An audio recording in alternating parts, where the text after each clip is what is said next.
Hello! Welcome back po dito sa Angel Francia PH Tarot.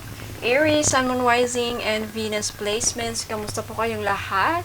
Mga madaman, sir, I hope na nasa mabuti po kayong kalagayan. So, in today's video po, alamin natin kung ano ang inyong magiging kapalaran sa loob ng 3 buwan. Okay, so paalala lang po sa lahat, this is a general reading, hindi po ito magre-resonate po sa lahat. So, let me know in the comments if, nagre-resonate naman. Nagre-resonate. But, if ever man na hindi po, pwede nyo pa rin maklaim yung mga positive messages na narinig nyo dito. No? So, but before I start, Aries, Sun, Moon, Rising, and Venus signs, gusto ko lang i-announce na meron po tayong panangga sa kulam sa interesado po, and also available pa rin ang ating all-in-one powerful bracelet. Ito na po ang kanyang design, new design. Ayan po, 700 pesos. Panangga or protection sa kulam and healing. Ayan, kung ikaw ay nakulam, ayan. And then, bumabalik-balik pa rin yung mga sakit or nararamdaman. Ayan po. 2-in-1. This is... So sorry for that sound. Oh my God, napaka-loud ng sound. But anyway, kung malakas ang kulam, ayan. 2-in-1 na po yan. Protection and healing sa kulam. Protection sa mangkukulam, ayan. And meron na din po tayong generational curse ancestral healing necklace. This is 1,900 pesos. Okay, sa interesado, just message me. Facebook page. Hanapin ninyo ako doon. Angel Francia PH Tarot at mag-message kayo. Alright! Bago magsisimula, Aries, papatunog ko tong ding to set the intention. This is 3 or more loud sounds.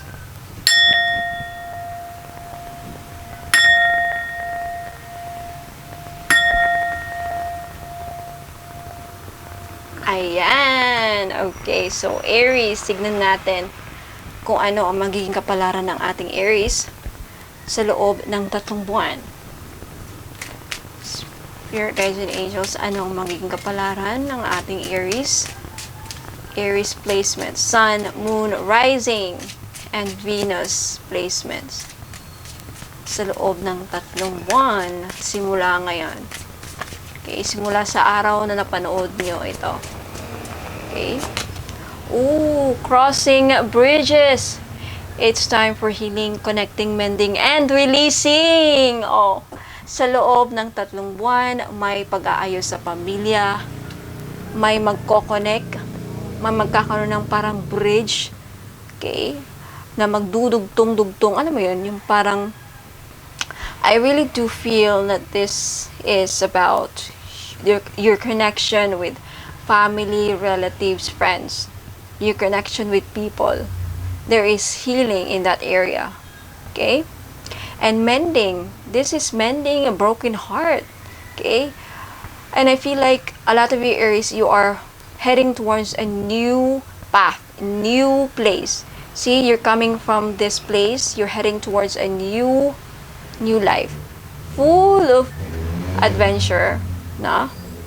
And I see you releasing old habits, toxic energy, bad energies. This is really good. Okay? You are walking through a bridge. You are crossing over. Okay? Ayan na. This is beautiful. Meron ka ng patutunguhan. Next, you have a view from above. Get the big picture. Okay? Siguro lawakan mo ang pananaw mo, Aries, sa buhay. Medyo yung iba siguro sa inyo parang napaka-close-minded, or if hindi naman, hindi nyo na masyadong nakikita kasi kailangan yung tignan sa ibang angulo yung sitwasyon, no? So, makikita mo yung buong picture. So, you get the big picture. You see the horizon. You see what's out there. Okay? You open your eyes. You open your view. I feel like with this balloon and the view from above, this is soaring high. Kasi napakataas mo ng mararating mo. Okay? Aries, I really love this. And the cloud is so beautiful. O, diba? And you're like this.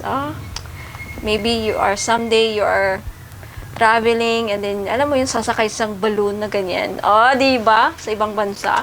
Next, you have infinite abundance, Aries!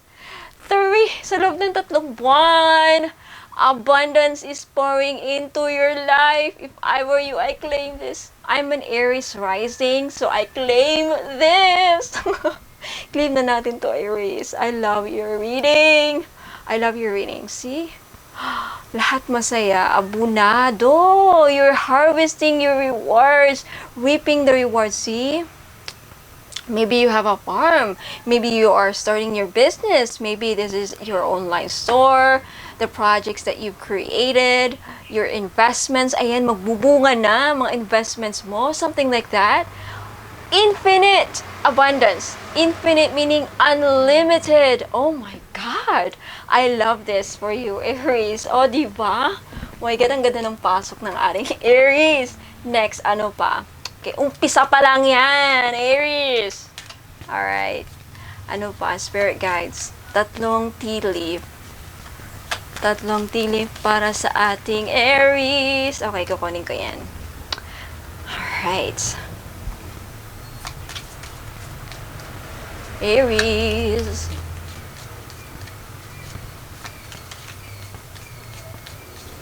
You know what? Tong green na to, sumisilip. Kunin ko to. And this one na rin. Oh! Ano kaya to? Broken bridge. Unsuccessful outcome to a problem. You know what? Hindi yan na nakikita ko. I think you... Kasi nga, di ba? This is second time na may bridge. I think mas madudugtungan na yan. I really do feel that. If there has been a broken bridge before, ayan, makakalakbay ka na. Ay nako, Aries. There is a successful outcome to your problem. Lahat ng mga problema mo magiging successful. I tell you, iba yan. Kasi, una nakita natin, di ba? Oh, this is a confirmation. This is the second time that we saw this bridge. Okay? Before it's broken. Now it's mending. It will be mended. Oh my goodness, I love this. Next, you have, well! Oh my God, Aries! Well, I love this. Okay? Oh, someone is living your life, chair empty. I feel like, with this chair empty, I feel like, ikaw nang uupo dyan sa trono na yan. Ikaw nang uupo sa dyan. Kasi mayroon nang aalis na, alam mo yun, yung parang mapapalitan yung, hindi yan ang nakikita ko sa TV. It's not someone is living your life. It's like, something is living your life. Yung pagiging unsuccessful and you sitting on a throne. Parang ikaw dati-dati ay, it's like from rags to riches talaga nakikita kong dati-dati ay isa kang, di ba sa kingdom, peasant, ano mo yun, peasant, pero ikaw na magiging hari. You're gonna be a king, a queen, or a CEO. Oh my goodness, I love this. Alright. Ano pa? Okay, tignan natin kung ano.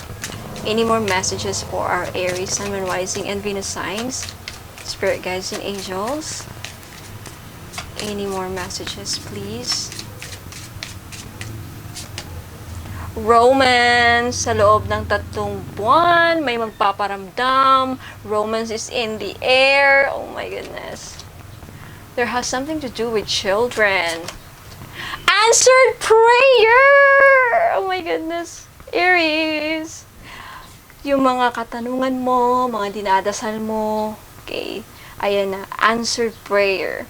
Yung mga prayer requests nyo, sinasagot na ng heaven. Pinaprocess na. Aries, if I were you, I claim this. Sa mga gustong magkaanak, I feel like this is a sign. Okay? If there's a new relationship coming in, be careful because maybe magkakaanak kayo.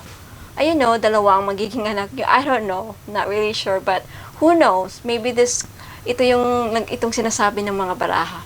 Okay? So, Aries, Sun, Moon, Rising, and Venus signs, yan po ang magiging kapalaran ninyo sa loob ng 3 buwan. So beautiful, no? Let me know in the comments if this reading resonates with you, or you know what, if hindi, doesn't matter. You know, this is kapalaran. Mangyayari ito in the future. So if I were you, I start claiming this by thanking the universe. Thank you, God. Thank you, guardian angels. Thank you, spirit guys. And thank you, universe. So, ayan, Aries, I'll see you next time. Ingat po. God bless. More power. Paalam!